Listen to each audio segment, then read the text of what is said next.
What's up? What's up? It's the Arthur Moats Experience with Deke. I'm Arthur Moats, and that's my main man, Deke. What's up, bro? Man, you already know what it is today, man. Terrible news yesterday.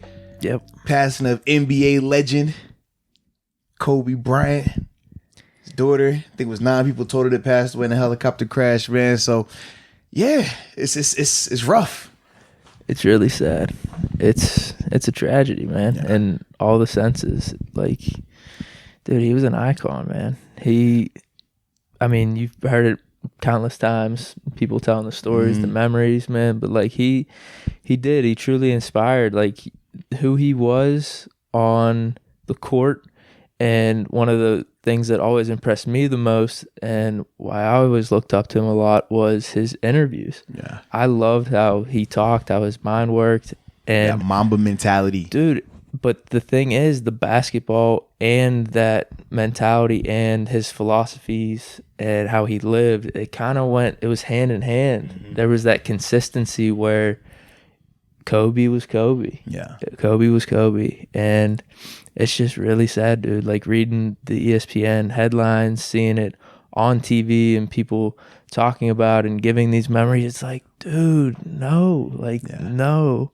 This is unfair. He had so much more to give. Oh, without a doubt. The thing that I loved about him is the fact that he was bigger than just a sport, bigger than just basketball. So many times athletes are just put in that box of, oh, he's a great player. But with Kobe, I mean, you see the stuff that he was doing with the Mamba Academy in terms of getting a bigger platform for women's sports, bringing more awareness to that. I mean, those are the things I loved about him. Then also, I mean, seeing him winning a Grammy. I mean, like, that's nuts. But so young and still has so much more to do. I mean, it's crazy that we're never going to see what else he could have accomplished. Now, his impact, though, is the thing that really stands out the most to me, though, because even though he was only here for 41 years, think about the amount of people he's inspired, the amount of people he's impacted, Bro. And the change that they're going to accomplish in his name, the things that they're going to do because they remember what he did. I think that's something that always helps me in a situation like this, just knowing he lived it to the fullest. And I think that's what he would want too. Because obviously you could talk about the basketball, all the accolades, but for someone to say, man, I was able to accomplish this because of who you were and how you lived your life. Like, dude, that speaks volumes. Absolutely. And weirdly enough, like there's this whole goofy story behind it. I don't even know if I've ever told you, but like, I probably wouldn't be sitting here talking with you, doing the podcast and everything we're doing if it wasn't for Kobe. There was something a couple years back where I could just put it simply like he inspired me. Yeah. And like the timeline of events that have taken place, like even, dude, that is like probably the smallest like degree of impact that maybe he's had on someone. So I just can't even imagine the amount of just direct impact he had and just deeper impact he's had on people. Like mine, I'll tell you it after this. Like it's some goofy story, but it's weird to think like if he wasn't him and just doing Kobe, like have the same impact. I might not, like I'm just how everything lined up, I might not be talking with you. Yeah, well, I know for me, man,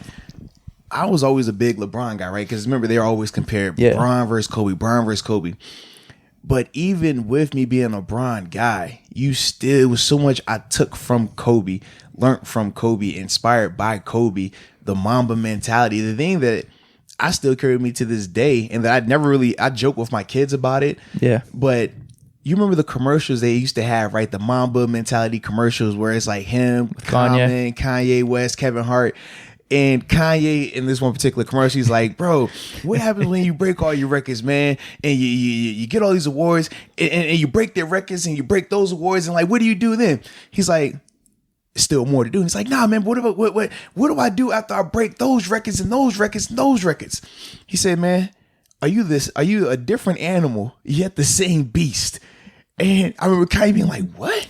And I remember thinking to myself, like, yo, that's crazy. And I'm thinking to myself, like, when Kobe was number 8, it was a different animal. Still was a beast. Then I said, when Kobe turned to 24, though, he was a whole different animal. Yeah. But yet that same beast. And the thing that I would always tell myself, right? Because this is around when I was in college. I'm like, yo, when I got to the NFL, I was like, yeah, I'm a different animal now that I'm in the NFL. But I'm a same beast. beast though. And literally like every year, like for like I said, college, different animal, same beast. Playing with the Bills, different animal, same beast. Coming in to Pittsburgh, switching positions, I'm a different animal, yet the same beast. And then even taking a step further when I retired, and I was like, man, I could just sit here and get complacent, right? Oh man, I've accomplished all these things. Nah, I said, Kobe's a different animal, yet the same beast. Let's take over this media thing. Like that's the type of stuff that Kobe inspired in me. And like I said, I never had the opportunity of meeting him in person, but it's like, dude, Kobe, like regardless if you were a fan of the Lakers, a fan of Kobe or not, you respect the heck out of that man because of what he stood for and because of what he was able to accomplish while he was here. Bro, yeah, that's an awesome story right there. It's like you said, it's something that probably you never really think about like on your day to day and as the years go by. But then like looking back, like, bro, I thought this way or was, saying these mantras and stuff because of Kobe. Always. And like, dude, just think if you don't know. That's what I'm saying with like my goofy little story. Like you just don't know if there was someone else that would be speaking this into you and like where you would be.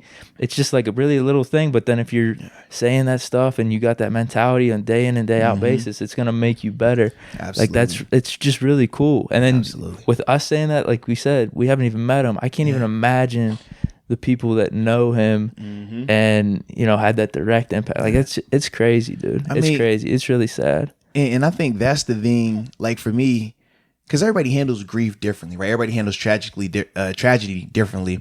And we'll get into that a little bit as well, because there were some things that I was really frustrated about when the reports first came out and just some of the ways that people would handle it or criticize people for not grieving or posting or acting in a certain way. Like seriously, like, and it's the truth. Like my prime example is LeBron James, right? People, if you go on his last picture, they're just saying outlandish things all because he hasn't made a post. Wait, are you serious? Yes, absolutely. Because he hasn't made a post about Kobe Bryant passing. I'm like, bro, this was this man's friend. Like they were probably closer than any other athlete out here. And that man can't even grieve the way he needs to grieve without you bashing him and saying certain things because of a social media generation, because he didn't make a post or say something to please the masses. Like for me, that's type of stuff that really like just rubbed me the wrong way. Yeah, man. It's messed up. And it really reminded me that, man, everybody grieves differently. Like you imagine if you had lost a friend, like not somebody that you idolize, like a friend, like a guy that's like your brother, like somebody you're close to. You think you go on to social media to post that right when it happens, when you get the news? No. You probably balling up in the crowd. I mean, we saw the video of whoever was at the drone, like recording him getting off the plane, which I thought was, distasteful. Like my man just getting his news and you record him in that moment. But dude, that's not a guy who's thinking, let me put something on social media. That's a guy like, man, I just lost somebody that's like near and dear to my heart. Yeah, man. And I think that people need to really be more understanding of that and more aware of that process and understand like what you say to people in these type of moments, regardless of who it may be. Like it can really hurt people right now because everybody is different in how they handle this and how they move through it. Some guys, they get through it by laughing and joking through the situation. Some guys like me, I like to focus on all the positives this guy's had. I think less about the actual incident in terms of the crash and more so about his impact on his family, his impact on the game, his impact on just life. I look at how, he was able to just become almost like a pop culture icon. I mean, you look at just the sporting events that are transpiring right now in the past 24 hours. It doesn't matter if it's football, it's soccer games, it's tennis matches with big time people. They're all wearing something or doing something to commemorate Kobe Bryant. And I think that's something that for me, that's what I do to comfort myself. But you got others who just need that space. They just need to be somewhere alone in a dark room and just cry it out. Like they need that. And there's nothing wrong with it. But I think that we as a people need to understand that and be more respectful of people in their terms of grieving and things like that. No, dude, 100%. Yeah, it's not about you. It's not. That's probably the most simple way to put it on all accounts. It's just not about you, man.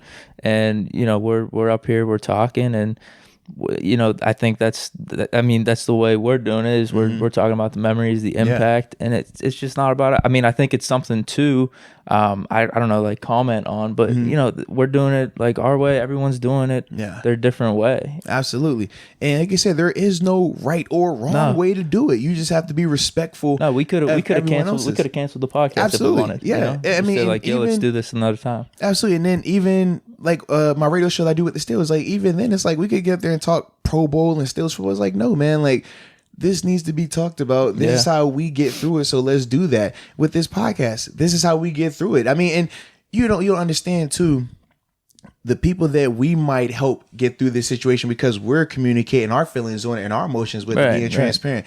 It comes full circle in that regard. It's always somebody that's going to be listening, regardless of if you know them directly and indirectly, that you might say something to just help them get through this situation. And if it's not this situation, right? Because maybe they don't feel the same way about Kobe as some other people. What if it's a time that comes in their life where they do lose somebody that's close to them, and that situation does apply? They could take something from this, from the words that we've said, and to help them overcome that. So that's why I look at it like, man, this is a awesome platform that we have, but it also is something that we shouldn't take lightly in terms of how we talk about it. And that's why I think we say the things that 100%. Need to be said in these type of situations, man. No, you're definitely right, because it is like last night I was over at my buddy's house. I was picking up a TV, and we just sat there, dude. We were watching Kobe highlights, and we were talking just kind of like how we're talking right now. It's just this situation just had like that type of impact, dude. Like his girlfriend, like she was like, yeah, I wasn't even really like a Kobe fan. I didn't watch the Lakers. My mom was in tears. Yeah, like people that didn't really care about basketball. Absolutely. It's the whole, like I said at the beginning, that the whole situation's got those elements of like, man, dude. And like you said with Icon, it's Kobe, LeBron, Brady, Peyton Manning. Like these dudes transcended sports. And that's why it's just like, dude, it hits hard. It's really sad. Definitely does, man. And because these type of players right now in our generation were Bill Russell, Jim Brown, those dudes back then, and you see where they're at right now, where they're still in the sports arena, still talked about, you know what I mean, and they're going legends. They're going to games. They still have a say in like political commentary, etc., etc. And that's what Kobe was going to be. Absolutely. He was going to be that. Like you said, he was doing his media industry stuff, media company, and then doing stuff with his daughter. Like that was his future the next 20, 30 years, motivational speaking, whatever. Absolutely. Like he was a brilliant mind and could have done whatever he wanted to do. And not only brilliant mind, his work ethic matched it. Because a lot of times you see they'll have great ideas, no work ethic, or great work ethic, but no ideas. Like he was one of those rare people that had both, and you could just see the trajectory that he was going to be on. Yeah, dude. I mean, I don't know what else to say. Like it just sucks, dude. It just really sucks. Yeah. No, it's very unfortunate, man. Anytime I think about it, and for me, it hit me a lot more so when I found out, because I'm like, dude, this is Kobe. He coaches his daughter's basketball team. I was thinking 13 that. years old, bro. You know how I found out? I'm coaching my 13-year-old daughter's travel basketball, and I find out at the halftime of the game that I'm coaching. I'm just like, bro, this can't be real. Like, you win the game and you don't even think about it, because you're like, yo, that's like, you feel that it hits differently. And that was one of the biggest things. And these people just reach out to you because they're thinking like, yo, this is nuts when you really look at it like that, man. But for me, it just really put into perspective why life is so valuable, right? It's so valuable because it's an expiration date on it. Yeah, man. We're only here for a certain amount of time, and nobody knows our expiration date, right? It's just the beauty of time. That's why it's so important. Yet we always waste it. Yeah. But it's something that's so important because we can never get it back. And I think that it's times like this that reminds us of that. And I do want to challenge like the listeners too, to understand that, hey, don't just use this moment as I'm going to try to reach out. I'm going to try to be more active. I'm going to try to live a better life just over this week, because that's how it always happens, right? Tragedy happens. Everybody changes their lifestyle. They want to do right. They put the post up. Man, call the ones you love. Hug them. Tell them this. Tell them that. It lasts for 3 days to a week tops. And before you know it, they back to doing what they do. Don't talk to me. Don't look at me. I ain't got time for you. I just wish that, and I would like to challenge all the listeners, including ourselves up here.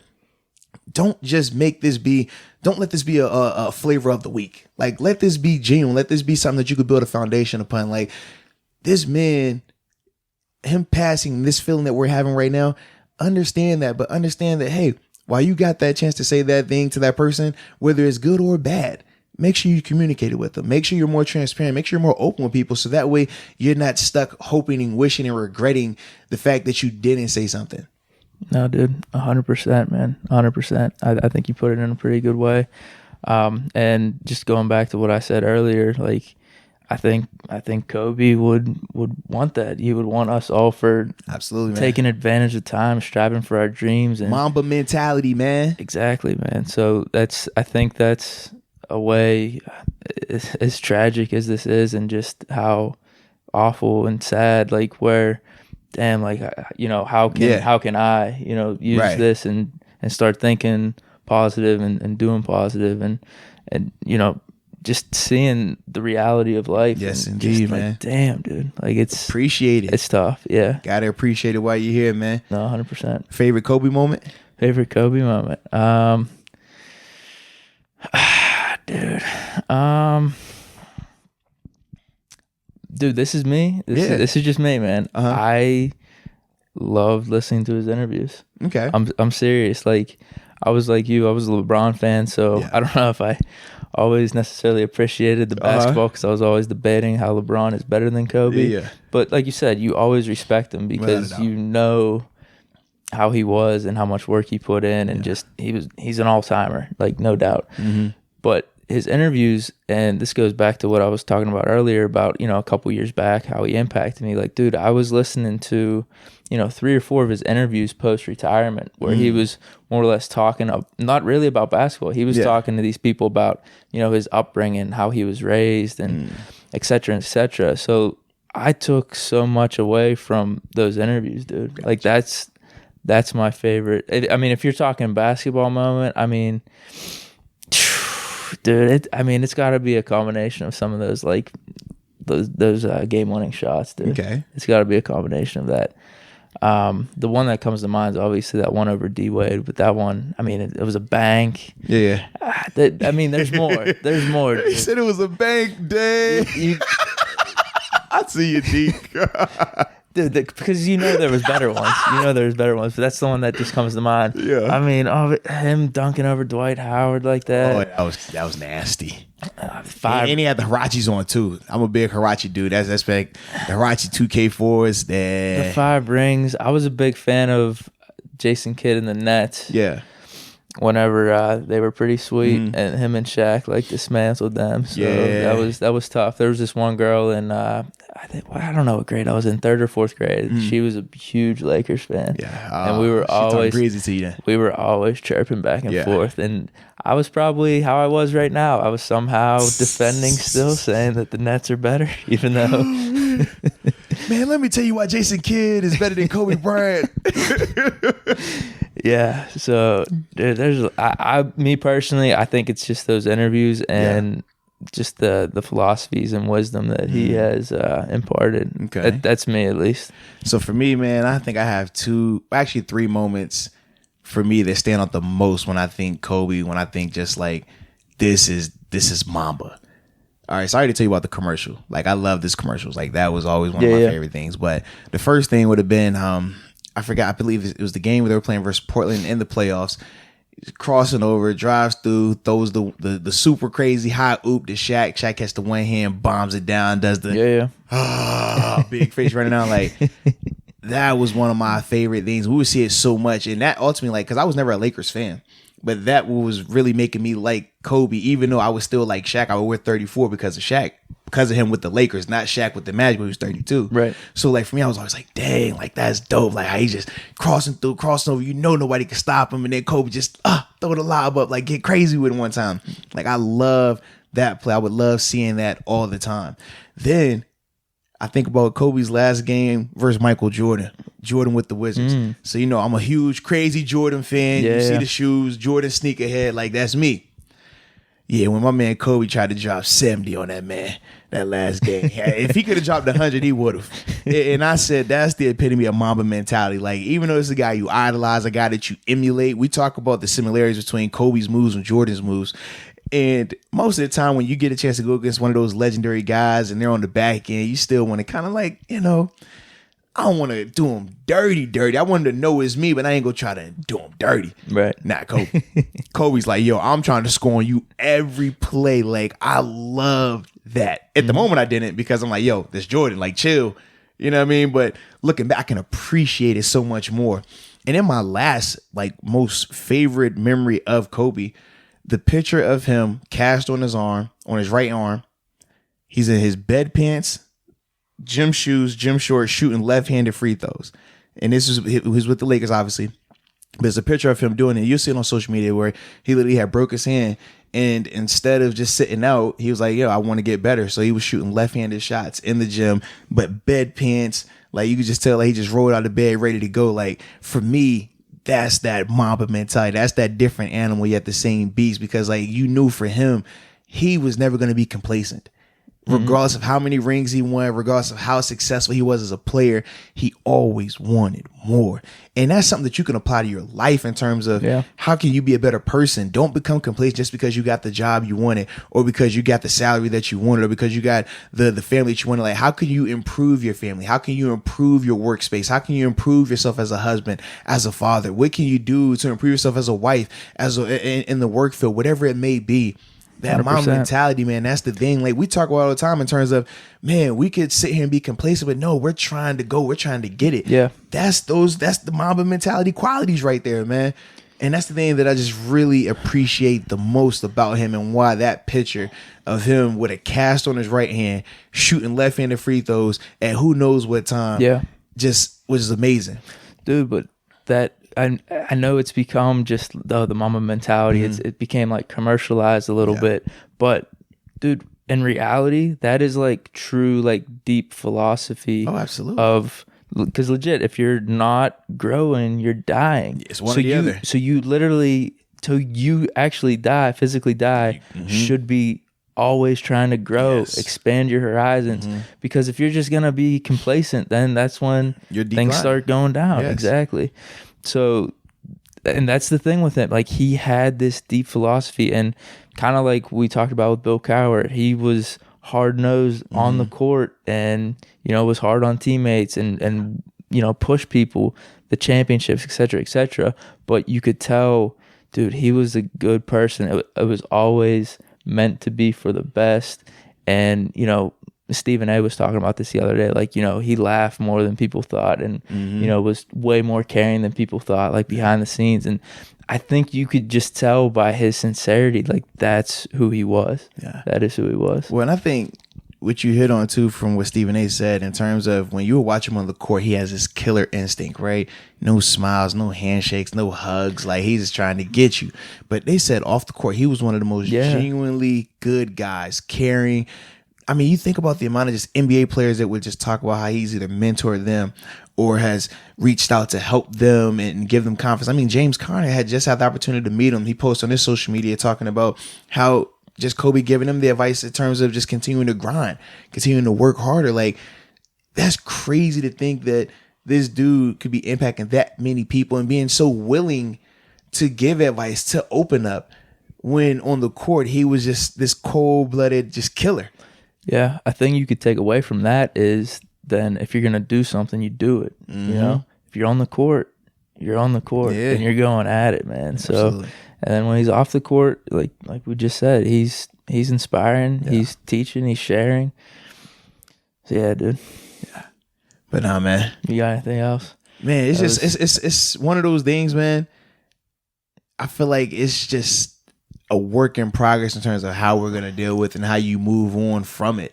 Yeah. But his legacy will forever live on, man. No, forever lives on. 100%. And the internet's funny, dude.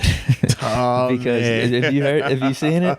No, man, go ahead, man. And I'm for it. But people are already talking about, like, making Kobe the NBA logo. Yeah, I did say. What were your thoughts on that? Dude, I'm for it. And because, I mean, Jerry West has already said that he doesn't want to be the logo anymore. And I think Kobe meant that much to where, and why I say the internet's funny, it's like this happened all of a sudden, but then, and people are starting to, it's like hot takes, you know, it's, you know how we are as humans, you just throw out your hot take. But in reality, like I think it's a really good idea, and I think a lot of people would get behind that. So we'll see, but I definitely think that could happen, and I'm for it. For me, man, I look at it this way. I just hope whatever decision they do make, they don't do it as a knee-jerk reaction. True. In terms of, oh, he just passed away, let's make him the logo. Let's do this. Let's retire every 24, retire every 8.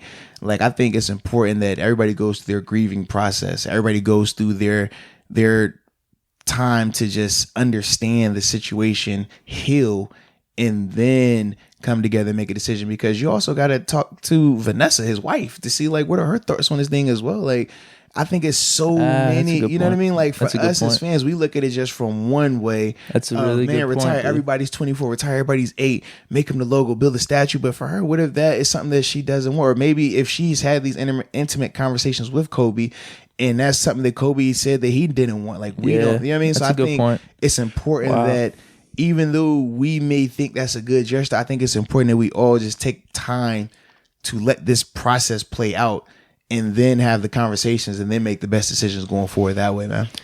Wow, dude, that was wise words right there.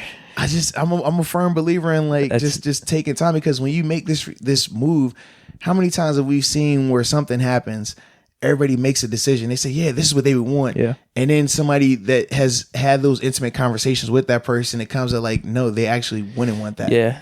Like, I think that's something that we got to be just cautious of in this type of situation. No, definitely. And I guess the people that are promoting that idea aren't the decision makers. Right. So obviously they're probably going to be the ones taking their time with it. But yeah, that's actually a really good point. And I think that that idea of having him as the logo, though, is only to be taken as a positive. But at the end of the day, you don't know what, decision makers or a lot of people behind the scenes, his wife, think would be best. And I think fans, whoever's trying to promote this, would definitely understand that. Yeah, that's all I'm saying. I just think it's important. 100%, dude. That's a really good point, man. That's a really good point. Hadn't thought of it. That's why we're on the podcast. Teamwork, man. That's what we do. That's why we're on the podcast, dude. Absolutely. Yes, indeed, man.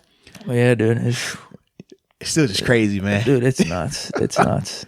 It's nuts. Yeah, like are we like, you think we're wrapped up with this? I don't even know how to like transition. Well, that was the thing. You know what I mean? Like, I struggled with this for the past 2 hours of my other show. Like, we're supposed to talk about this, but every time you get to talking about it, you're like, man. Well, for example, we were going to talk Pro Bowl for a little while, right, on the other show, and it was like, man, the only thing we're talking about the Pro Bowl is how the guys there were reacting and ultimately doing different things to celebrate Kobe's legacy in terms of the celebrations, the jab step, fade away. I mean, think about how many times you throw a piece of paper into the trash can. He's like, Kobe, like, dude, as much as nuts. Yeah, as much as growing up, I was the LeBron fan. I was heavy LeBron, heavy Jordan. I'm Kobe. You were saying Kobe. You say Kobe. You were saying Kobe. It's crazy. and I'm like diehard Jordan, diehard Bron. Yeah, you were saying Kobe. Like, it doesn't. Nuts, it doesn't sound right if you're saying MJ. Right, LeBron. LeBron, like, it's not the same. And even with like I said, even with my love for those two guys, I still had a Kobe jersey. I mean, you see it. It's crazy just because like you just understand and respect his skill. You respect who he was that much. Yeah, it's nuts, man. Yeah, dude. It's sad all around, man. It's sad. Yeah, but shocking. I guess even if we were transitioning, man, I just think back, just for me in general, I feel like this was a rough weekend, man. Former teammate of mine, you saw the situation that happened with Antonio Brown. Oh, yeah. Yeah, and then from there, it's like you lose Kobe. I'm like, bro, this is crazy. Yeah.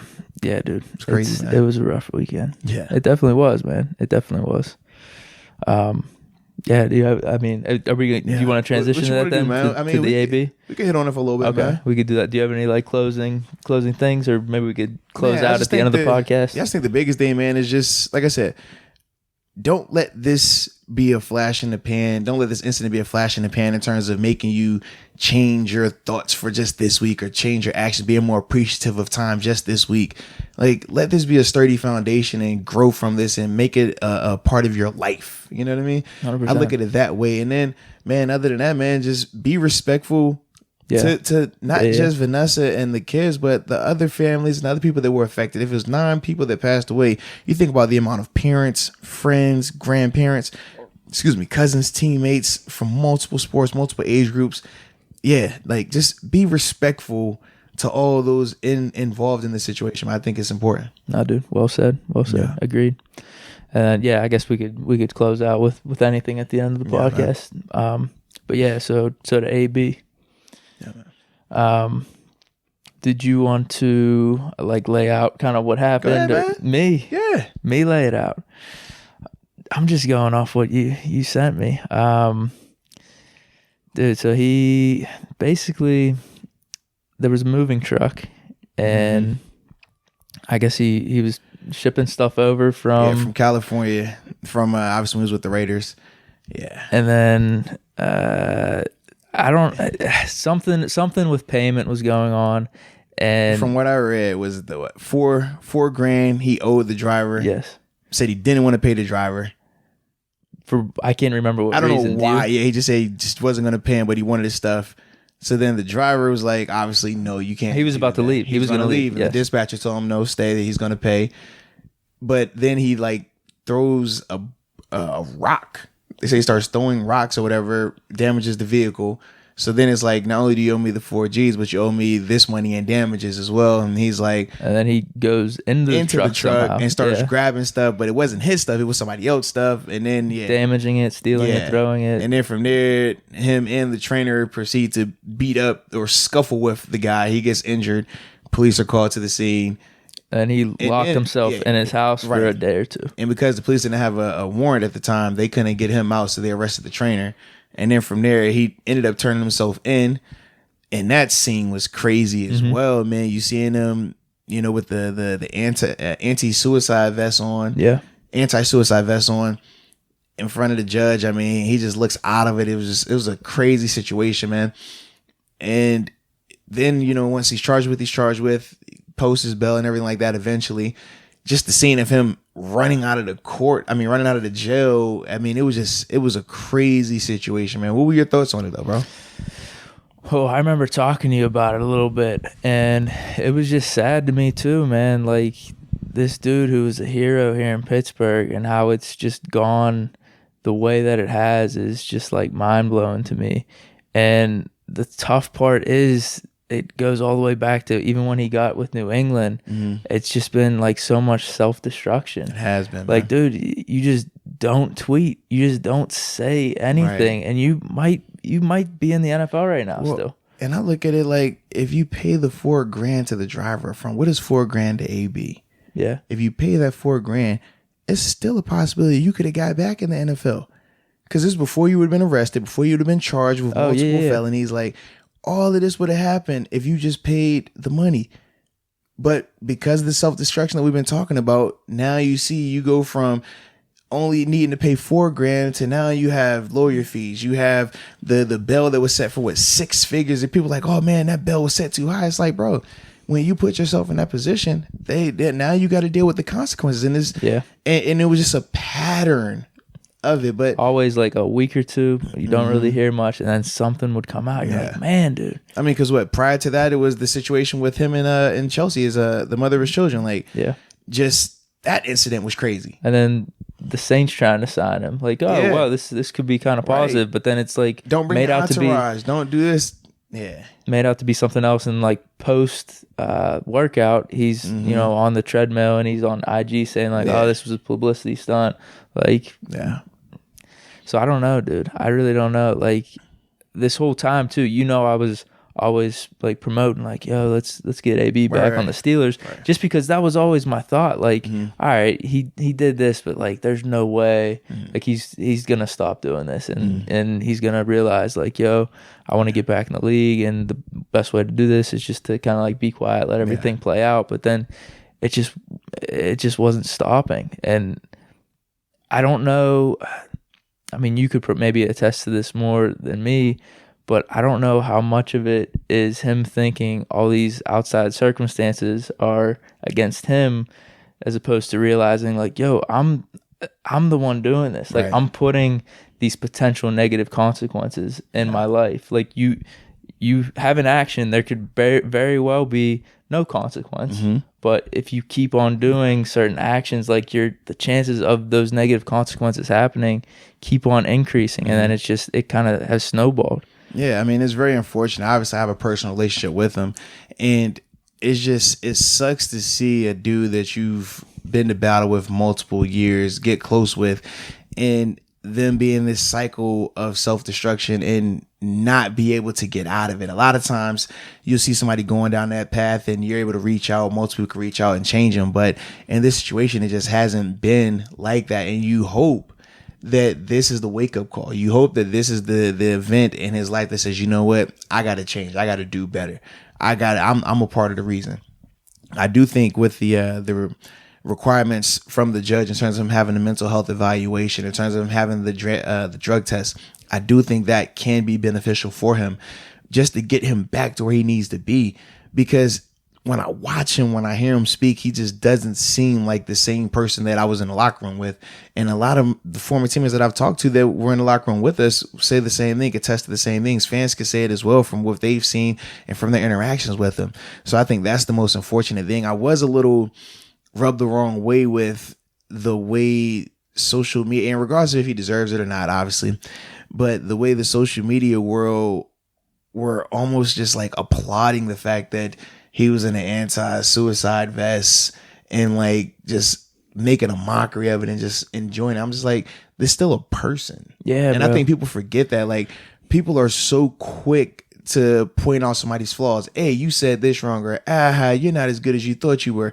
Oh, this is wrong. Like, why is that? Why can't people just understand that, hey man, this guy's making a mistake. He's going down the wrong path. Let's try to help him. Let's try to get him the best situation he could be in. Because we all want to see him play football again. Right. But people, I mean, as soon as he get hurt, hey man, you chose, a whole lot of money, man. It's like, yo, why does it have to be that? Why do we want to, as a coach, we're so quick to throw your flaws in your face. But then we're the same ones that are like, hey man, don't bully. Hey, we got to be nice to each other. Hey, let's be aware of each other's feelings. Holier than thou, bro. It really rubs me the wrong way, man. That's what it is, dude. And I mentioned this to you whenever we were on the phone too. It's disturbing. Because I know you kind of brought up the opposite side of it, of where AB is very much about the cameras and attention and attention and Instagram and IGTV, et cetera, but for the cameras to be on him like that when he left, and to be asking him questions and like all up in his face, this isn't really a thing about AB, because this happens with all celebrities and actors and sports players, etc. Like, people are in their faces with cameras and got to record everything. And that's something that bothered me. Like, this dude is in a really tough spot. Like, you're trying to make money off of him being in a tough spot and videotaping this. And that's always bothered me in terms of, I guess, the larger picture of how humans are or whatever. But and my thing is, I'm like, regardless of if it was self-inflicted or not, once a person gets to this stage, as we've seen where it's at now, at what point do we say, hey, look, man, this is a person? Like, less about, I want to just throw it in your face and prove that you're not right and I'm right, or I'm a good guy, you're not a good guy because I work at this station. Like, bro, none of that matters. At the end of the day, it's still a person. Like, what's your human? What does that say about you as a human? If you see a guy going through this type of situation, regardless if it's self-inflicted or not, and your first thought is not, oh man, I hope he gets better, I hope mentally he gets back where he needs to be, is let me throw it in his face. Hey, you not booming. Is business booming now? Are you still Mr. Big Chest now? Are you Ronald? What's your name? Who are you today? Like, for me, I just thought it was very distasteful. Oh, 100%, dude. 100%. What do you think about, I think we've talked about this a little bit before, people bringing up like the CTE thing and saying like that's the reason for all this? I think it's a lazy take, honestly. I think that people will say that and they bring up the Burfict hit because that was the concussion that everybody knew about, right? But let's be real. Burfict has had how many concussions? He's been knocked out tons of times. Have you ever seen him act anywhere like this off the field? You brought up Luke Kuechly before. Luke Kuechly, ton of concussions. Have you ever seen him act like this off the field? No. I had a teammate, Kevin Cobb, when I was in Buffalo. Ton of concussions. Actually ended up retiring because of his concussions. Never act like this. I think people want to place the CTE label on guys and say that's why they do certain things because it's the hot topic. With Aaron Hernandez, remember, the CTE. It's not just CTE. I'm sure that plays a part, right? I'm sure if you have repeated head trauma, it plays a part. Controlling your emotions in somewhat. Yeah. But at the same time, it's people that just genuinely go through things, or genuinely are bad people, or genuinely are impulsive, or genuinely have anger issues. That doesn't mean just throw CTE and say that's the reason for all of it. No, CTE plays a part of it, but it's no different if you're reading a book with 30 chapters. That's just one chapter. Yeah. He has a ton of other things that he's dealing with. You hear about him always talking about the environment he grew up in. That plays an impact on this as well. The people that are around him, that plays an impact as well. It's multiple things that get you to that. That's not just a one thing. And I think it's just a lazy take from people that, especially and not just fans, because fans, I know a lot of times they don't really have all the understanding. They don't have the personal relationships. They haven't really looked into it like that. But when I speak of the laziness, I'm talking about from the media people that will throw that out there as that's why he's doing this. It's like, no, that's not why he's doing this. He's doing this because he has other things that go on with him that I'm not about to divulge, but he has issues that he has to deal with. And that's more of that than just CTE. Yeah. And then also you throw in the fact that you can't even test for CTE while you're still alive. So how are you just going to throw a label on somebody that you don't even know? No, definitely. And I hope, I guess, with this situation, obviously AB's probably not listening to this, but I hope that there are people like me and you, there's countless people rooting for him to get into the league. I hope he can, I don't know, somehow hear those words or take more weight into what those people are saying about him than the people that are making fun of him and ripping on him and saying you're nothing. Because if you're focused on all that negative energy, you're just going to put that negative energy back into the world. You know what I mean? Very true. So I hope he can somehow just realize that, hey, people are rooting for you. We want you back in the league. Well, and I'll say this is, and I've went on record and said this before, this is where we differ. You say you do want him back in the league. I'm not a fan of him being back in the league. And this is my things. To play in the NFL is not a right. It's a privilege. Yeah. And I feel like it's something that should be earned. And I feel like it's something that needs to be held with high regard. And when you abuse that privilege on multiple occasions, I do think it's important that you understand that it's not guaranteed just because you're a good player. It's not guaranteed just because you can score touchdowns really good right now. I think that that's something that he has to learn. And that's why for me as a 9-year guy, I understood that and I saw it multiple times. You think about AB. I remember Martavis. He was another guy on a great trajectory. But when you abuse that privilege multiple times, no, you can't get that back. But I do hope that he does grow and understand his flaws and understand how to grow and become a better person for it, because football is short. Let's be real. I mean, he's played 9 years and he's just 30, 31. So even if he were to come out and play another 3 or 5 years, it's still so much more life that he has to understand and learn. And I don't know if him getting back to football would helps him in that element, because then it starts to cycle back over of what you feel like you're above the law. You feel like you're above regard when you're an athlete that's successful, because what does everybody tell you? How great you are. Hey, I know you were speeding, but look, man, you AB, bro. I'm gonna let you slide. And look, I know you got an issue right here, but hey, you AB, go out there and win it on Sunday.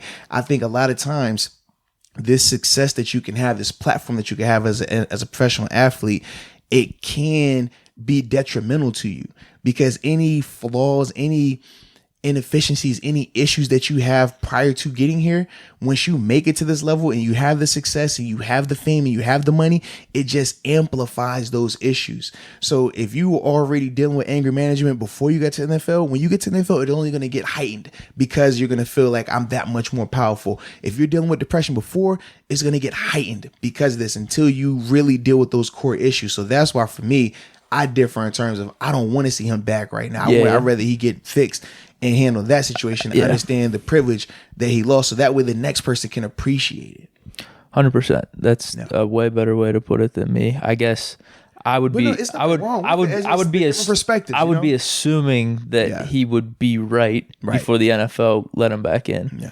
And it's a good point in terms of being in the league. It's a privilege, because if you just got to think of driving, like it's the same thing. All right, you abuse that privilege. Right. You're drunk driving. You could be Dale Earnhardt. It doesn't matter. I mean, Dale Earnhardt Jr. Obviously, Dale Earnhardt Sr. passed away, so God rest his soul. But yeah, it doesn't matter who you are, how skilled you are at driving. Like you said, man, if you go out here and you're reckless driving, bro, they're gonna take your license, regardless of how talented you are. Yeah. And I think this is just one of those things, and I hope the NFL does prove me wrong in this regard, because I know you said that you were under the assumption that the NFL will make sure he's good to go before bringing him back. From my personal experiences, I know the NFL is more so caring about their bottom line than the general like health and well-being of us players.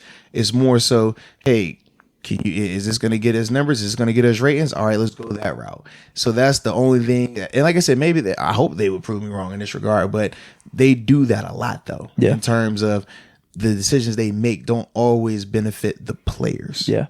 And we brought this up before off the mic, where you're good with the NFL being held to like a higher standard and how they conduct business and how they have their teams operate, et cetera, et cetera. Yeah. Whereas you have the other side where, there's probably a portion of fans that are like, man, I don't give a crap about morality or anything. Let me just see a good product on the field and I want my team winning.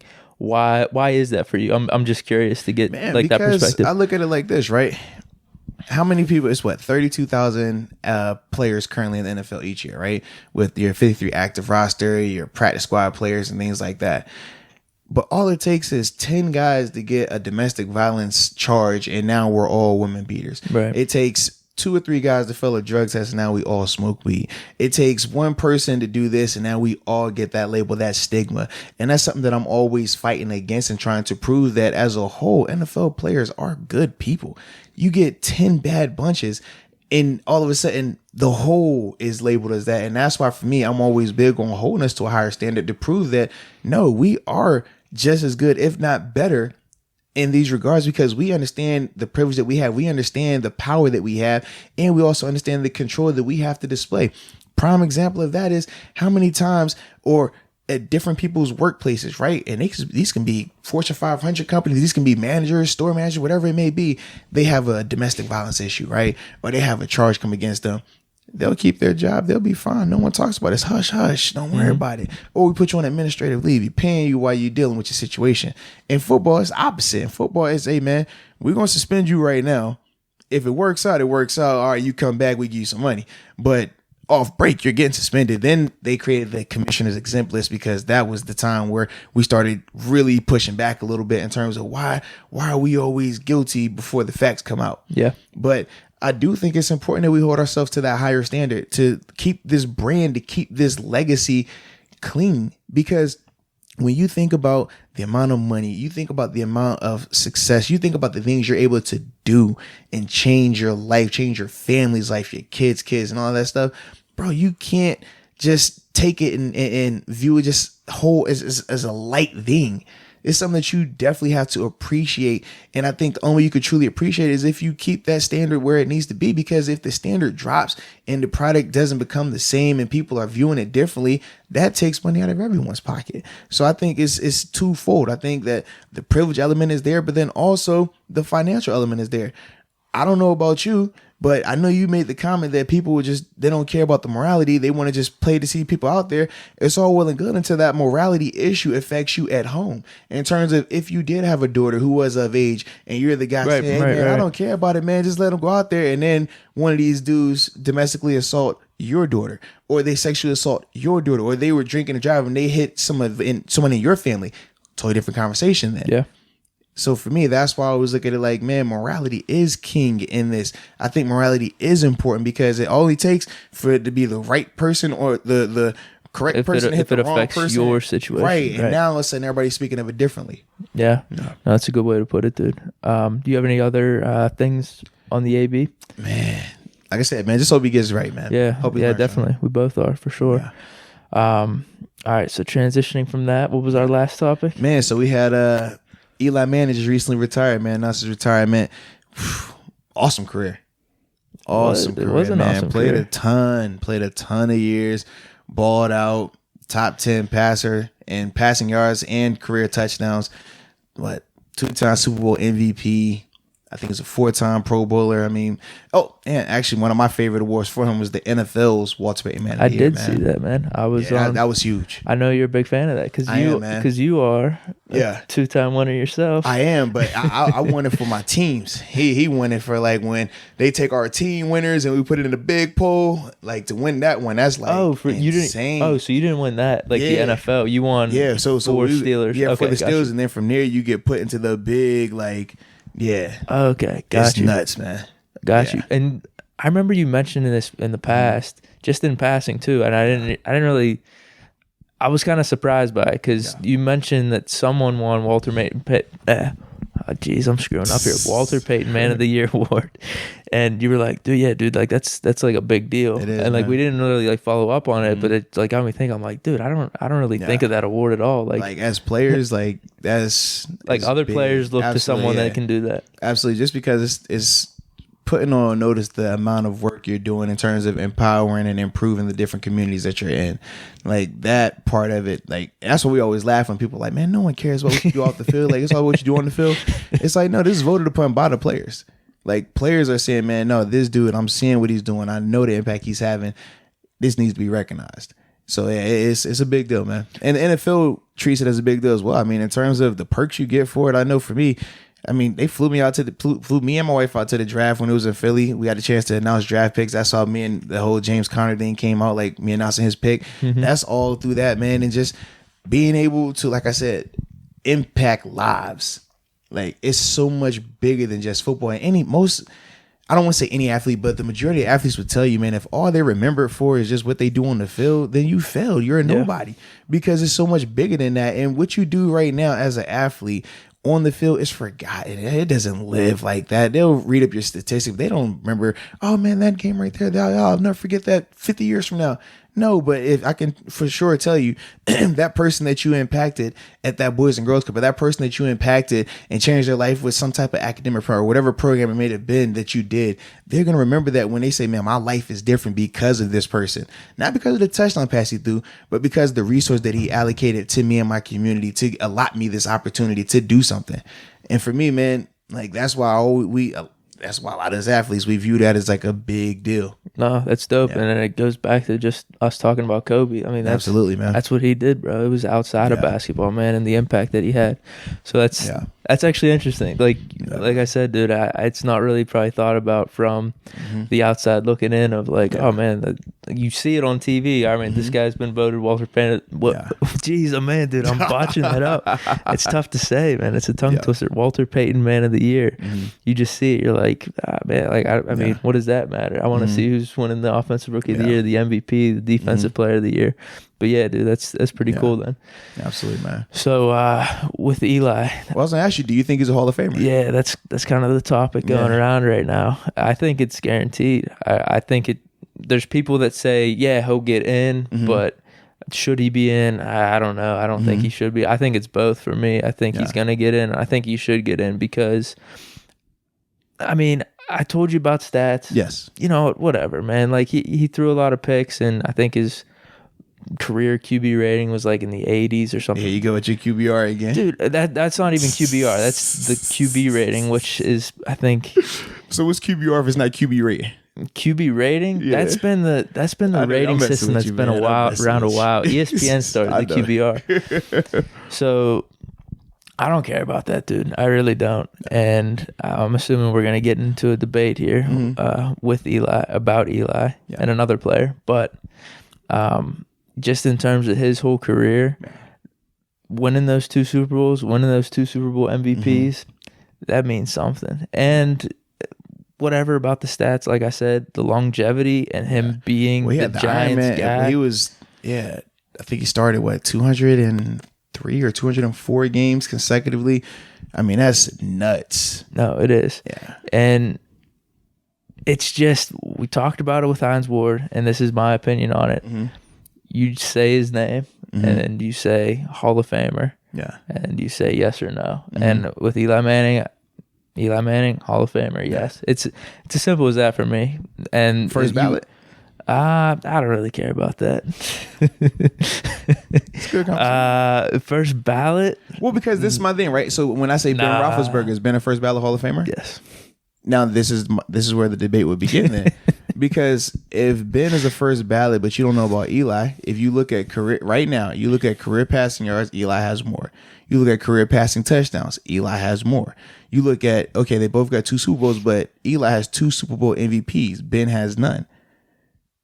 That's the thing. It's like you could talk about the interceptions. Of course, Eli has more interceptions. Yes. Like I said, I'm going to be consistent with that. I don't really care about that. Yeah, but that's my biggest thing. I'm just kind of like, I don't really know how we gauge it because people bring up the wins and losses. But I told you my biggest thing with that is you put team statistics on an individual, which is why I look at the Super Bowl MVPs a lot more than just the Super Bowl rings, because we talked about with Ben and how he's suffered from some of the talent that's around him in certain seasons, whether it was offense, defense, or on special teams, as we talked about with Boswell one year. So it's hard for me to, in one sentence, praise Ben's win-loss records, and then in the other sentence say, well, him not, getting this is because of these guys, you know what I mean? And that's why I don't like to use team stats when we're talking about individuals. But I do think that's a legit argument, though, for people in terms of Eli Manning and how you're viewing him in Hall of Fame status, because him being a 2-time Super Bowl MVP is rare air.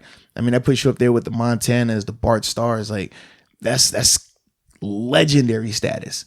And then, like I said, when you talk about him retiring, being I think he's number 7 overall in passing touchdowns. No, in passing yards. And then he's top 10 in passing yards and passing touchdowns all the time. I mean, that's crazy to think about, man. No, it is. And I think 'cause you could make the argument for Ben then on the other side, where completion percentage is better. He's just had way better seasons than Eli and way more consistent on a year in and year out basis.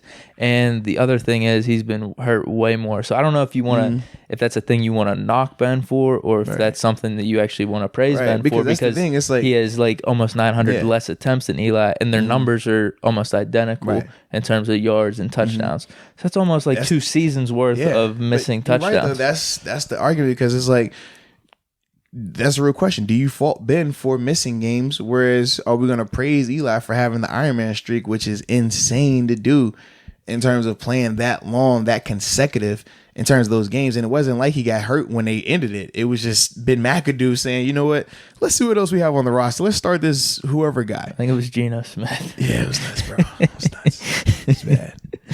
But I don't know, dude. I think going back to then Eli Hall of Famer, yes or no, I think then if you're just asking Big Ben or Eli, I'm saying Big Ben. Like, who would you want to draft? We already know you're going I already know Ben that every time, man. But come on, man. Listen, I'm not tripping, bro. Objectively, I think you could say that conversation with you. Any quarterbacks with Ben, we already told you that. I already know you always picking Ben. We've had this conversation before. But I mean, I'm just saying we've had this so I can't like look at it like this. It's just like, oh, this is the one where he's really going to be different. No, because if I pull up, hey, would you rather have Brady or Ben? You're still going Ben. If I say, would you rather have Joe Montana or Ben? You're still going Ben. I'm a little biased. Yeah, so I'm not about to try to have an unbiased conversation about Eli Manning and who would I take when I already know you're taking Ben. Well, we are a little bit. We're trying to, right? No, you don't. What? You don't ever try to be unbiased. I'm trying to, right? You're not now. trying. You're only trying because you feel like, oh, well, I know this is going to be a valid argument for Ben. Exactly. We proved that 2 episodes ago with Russell Wilson. Well, I think I proved my case pretty well, though. See, we're not about to go down there, bro. Yeah. So, all right, what are we saying with it? What's the question here? Both Hall of Famers in terms of Eli Hall of Famer. Yes, definitely. Yeah. So, what are we asking then? Though Ben versus Eli? What? I mean, I don't want to go Ben versus Eli. I mean, because the numbers speak for themselves. What do you mean? Just say it. You're saying Ben then? I'm saying one has more passing yards, more touchdowns, and 2 Super Bowl MVPs with almost 2 seasons less, or 2 seasons more of attempts than the other person. One person kept getting hurt. The other one was rock solid. That's because our line was bad. The Giants wasn't. I don't watch the Giants. Oh, exactly. Actually, all right. So Super Bowl game. Who would you rather have, Ben or Eli? Dude, all I'm saying is look at the Super Bowl games. Would you rather have Ben or Eli? Watch the Cardinals game. Super Bowl games. Would you rather have Ben or Eli? I'd rather have Ben, dude. Okay. All right. Are we sticking with this whole Super Bowl games? Or are we going to say then, I'm just saying. Ben in the playoffs? I'm just saying. I'm talking making in the Super Bowl when I need to have it. Who are you rolling with? I'm rolling with Ben. One guy's proven to beat the best team all time, Dude. right? A dynasty in the New England Patriots. Dude, He's done it twice. The defense was nice for the Giants. So why did the defense get the MVP then? Because you got to give it to someone. And what? The Seahawks game, they gave it to what's the dude on defense? Oh my goodness, I'm drawing a blank on his name. It was the collective defensive effort. Whatever. It was. Whatever. But come on, dude. The first one with the lucky pass, you got to give it to. I mean, it was a low scoring game, so he had the 2 touchdowns, whatever. But the pass was. Bro, what are we talking about then? Here's what I'm talking about, because I want to switch this to Ben should have got it in Super Bowl 43. If we're using those stats that Eli has, But Ben had the same stats and watch the final draft. Each game is different, though. That's all I'm saying. I'm saying each game is different. Watch the final draft. You can't just say, oh, look at his stats right here. Each game is different, bro. Watch the final draft. Dude, Ben making it to the playoffs What did Eli do the whole year game? in and year out. Eli's record in the regular season ain't What's his there. record in Super Bowls? They both got 2 wins, man. So hold on. One has 2 MVPs. So this is the whole LeBron Jordan debate then, though. Okay. Are we going to be We're not talking rings. I tell you, I don't want to talk rings. I want to talk Super Bowl MVPs. I'm not talking. Well, Ben made it to a 3rd Super Bowl. Okay, how many MVPs does he have then? I'm not concerned about that. That's what I'm concerned about. It's cool for Eli. It's cool for his legacy, and that's why he should get in. But in terms of debating, all right, so Eli Manning or Russell Wilson? Okay. I'm taking Russ. In the Super Bowl, I'm taking Eli. No, as a quarter. I'm saying in the Super Bowl. Quarterback Hall of Famer. It's a big game. I got to have it. It's the Super Bowl. Who are you rolling with? I'm going with the guy who's proven on multiple occasions 2 times that he's going to show up. Same with Ben, dude. Whoa, we already know this first Super Bowl he didn't show up. He showed up in the Packers, led us back. The first Super Bowl, did he show up? He carried us there. He led us there. I said the first Super Bowl game, did he show up? Not what he did before. I said during that game, did he show up? It was a rough game. It's a yes or no, not is a rough game, yes or no. He was there. He was at the stadium. That's about it, huh? Anywho, man. You know I got love for 7. That's my guy anyways. I know. So at the end of the day, if you're going back to that 04 class, if we're going to the 04 class, you're drafting 7. Are we saying hindsight being 2020, or are we saying just off what we knew with those guys coming out then? Hindsight 2020, because if we're going to that class, man, I actually wanted Eli. I wanted the Steelers to get Eli. Everybody wanted Eli. I had no clue who Ben was. No clue. Yeah. Absolutely. But hindsight being 2020, you're drafting 7. I just got to hear it, man. I don't know, man. One has 2 Super Bowl MVPs, man. Dude. It's something I really have to ponder. I'd have to look at my roster and how it's constructed at the time. Nah, dude, come on. That's all I'm saying, man. This was an actual question I brought up, though, to myself. I'm driving in my car, and I'm thinking. I think it would be a legitimate question, though. Who are you taking, Eli or Rodgers? Or Aaron Rodgers? Yeah. I'm still rolling with Eli. Over Aaron Rodgers? One's a 2-time Super Bowl MVP, man. I don't know if you're mocking me right now or not. I think you're mocking me. Just say it, man. You're legit taking Eli over Rodgers. One has got it done twice. I know, dude. And it has been the reason. Has been a big reason why. That's what I'm saying. In the playoffs, he has done really good. Like, Eli is weird. This is the thing about Eli. He shows up big. He has, like, big moments. You know what I mean? Mm-hmm. But it's like the regular season games is 50-50. You don't know if he's going to look good or look trash. I mean, this dude has, like, had multiple years where he's led the league in picks. Like, yes. But then he's had these runs in the playoffs where it's just magical. And you're just like, bro, this is crazy. That's all you have those 2 runs where they won 4 games. And then and that changes everything. 3 or 4 other times they made the playoffs and one and done. Yeah. But then because of the opponent that he beat both times, it's like the team, the boogeyman to the Steelers, right? Brady, Belichick, Patriots. We're not going to go bench record versus them right now. But I'm just saying, like, for Eli, in both of those matchups, head to head, he's performed. Oh, yes. Oh, and he's performed other kind of like against other iconic players like Favre, Packers on the road, Rodgers, Packers on the road. I can't remember the other games, but like San Fran. Who was it? Was it Alex Smith then? Was it Kaepernick? It might have been Kaepernick. That was like one of those good ass Yeah. 49ers teams. Was that the NFC Championship It game? was. Then? Really? Yeah. Really? Off the top of my head, I want to say it was in San Fran though, in the Bay. Yeah. I mean, they were all road games. I think both those teams were 9-7. Yeah, it's crazy. So yeah, I mean, he should definitely be in. But are you messing with me about the Rodgers thing? You got to be. I'm just saying, man. When is a 2-time Super Bowl MVP? I think it's like a legitimate conversation. When's a 2-time Super Bowl MVP? What I mean, are you messing with me or no? Because you have to break it down. Am I looking for a guy in the Super Bowl, or am I looking for just a guy in the regular season? No, just who are you drafting? Who are you taking? Who do you want on your team? Because I got Super Bowl aspirations. Exactly. So exactly, and I know one has done it twice. MVP twice. Right, dude. I mean, that's all. I just don't know if you're messing with me, dude. Because Rodgers' stats are unreal. Yeah, but he doesn't. Yeah, we saw what happened last game. His stats were unreal again in the 49ers game. He's real. We saw the impact of him in that 49ers game. He's real. He's real efficient. Touchdowns, interception ratio. So is your boy Russell Wilson. Yeah. But that doesn't tell the whole story. Yeah. So you're taking Eli? I just know if I need to win Super Bowls, somebody's gonna get it done for me on multiple occasions and be the reason why I not be carried to those games. That's all I'm saying. Rodgers was carried? He only got how many guys did he have? 1 or 2? He has 1. Okay. But he played pretty good. He played against us. Yeah. And he had a good run. Who was he beating? Who's the other quarterback? Who's the quarterback Rodgers beat in that Super Bowl he won? Dude, Ben led us back. Mendenhall fumbled.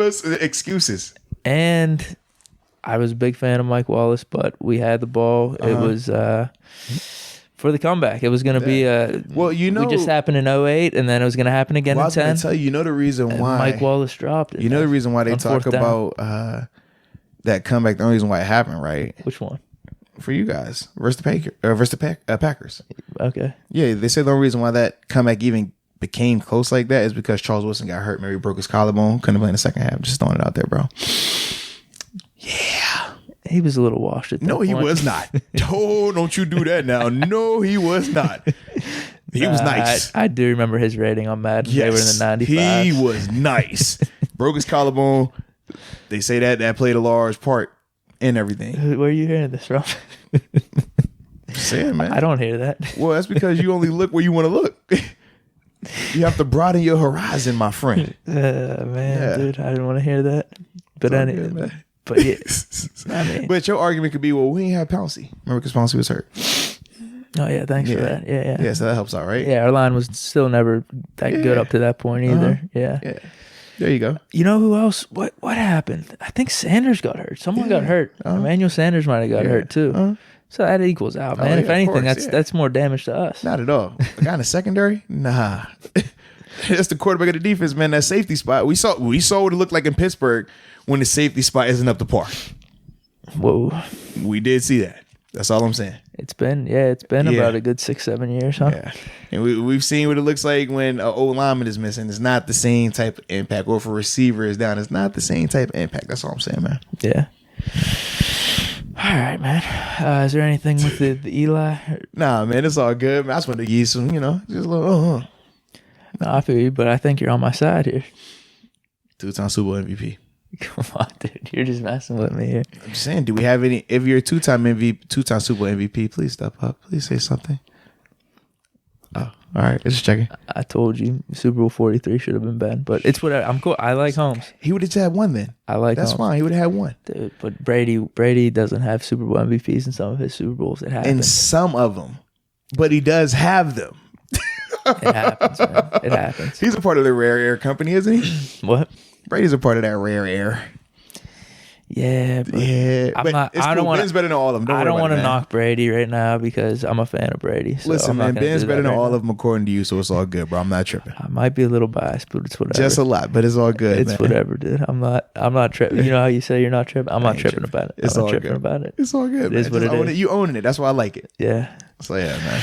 All right, dude. Well, we wrapping this up, right? Yeah, man. That was cool, man. It was a good little vibe, man. It was. I said, man, R.I.P. Kobe, Mamba mentality, number 8 and 24. You got, different animal. You have the same beast. Get that boy mad love, man. Appreciate everybody for tuning in, man. Until next time.